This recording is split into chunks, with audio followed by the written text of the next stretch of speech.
গতকাল রাতটা কেটেছিল এই বারান্দায় বসেই। হাতে ছিল চালুন, সামনে ছিল নতুন ধান, চারপাশে গ্রামের রাতের শান্ত বাতাস, আর আমরা সবাই মিলে ধান চালছিলাম। কাজের মাঝে গল্প হচ্ছিল, হাসাহাসি হচ্ছিল। গ্রামের এই মুহূর্তগুলো সত্যি অনেক শান্তির। ফজরের রক্তে উঠতে আবার শুরু হলো নতুন দিনের কাজ। বড় বড় পাতিল বের করা হলো। পাতিলের নিচে আগুন দেওয়ার জন্য জ্বালানি হিসাবে ব্যবহার করা হলো পুরাতন কাপড় ও পাতা খড়কুটো।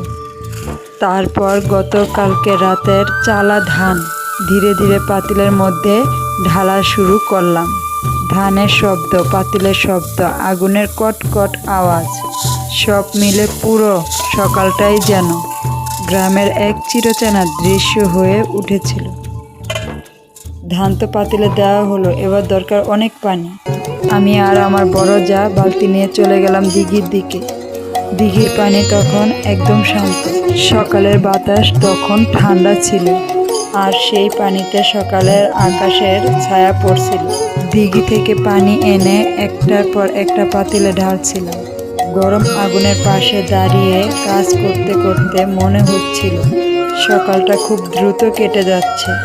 ধান, পানি আর আগুন, এই তিনটা মিলে তৈরি হয় আমাদের বছরের চাল।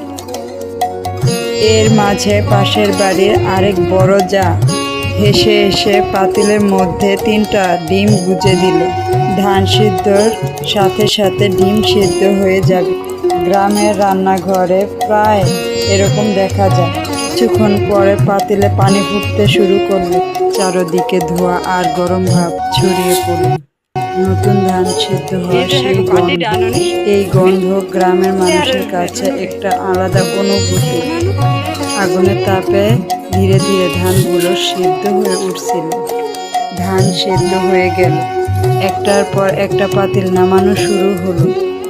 গরম পাতিলের পাশে দাঁড়িয়ে ধান ওঠানো মোটেও সহজ কাজ নয়, তবুও সবাই মিলে করলে কঠিন কাজও সহজ মনে হয়।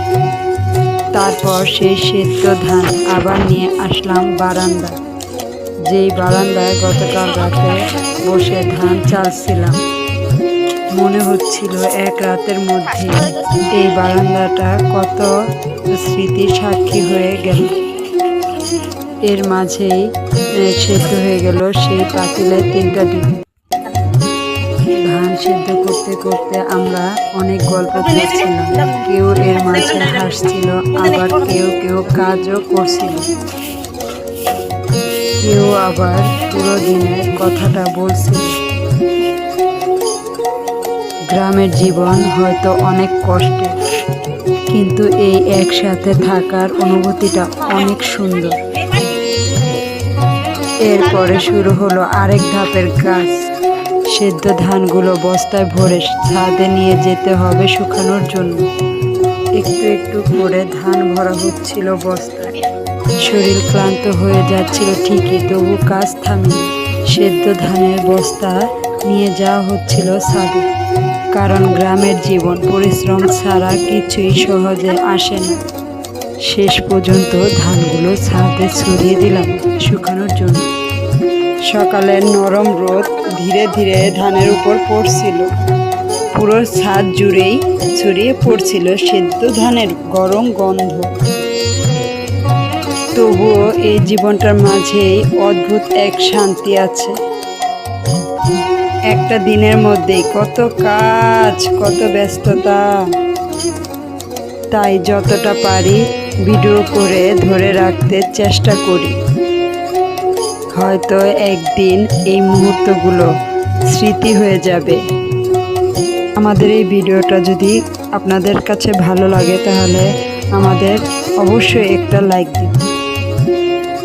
আর গ্রামের এরকম বাস্তব জীবন দেখতে চাইলে চ্যানেলটা সাবস্ক্রাইব করে আমাদের পাশে থাকবেন। আল্লাহ হাফেজ।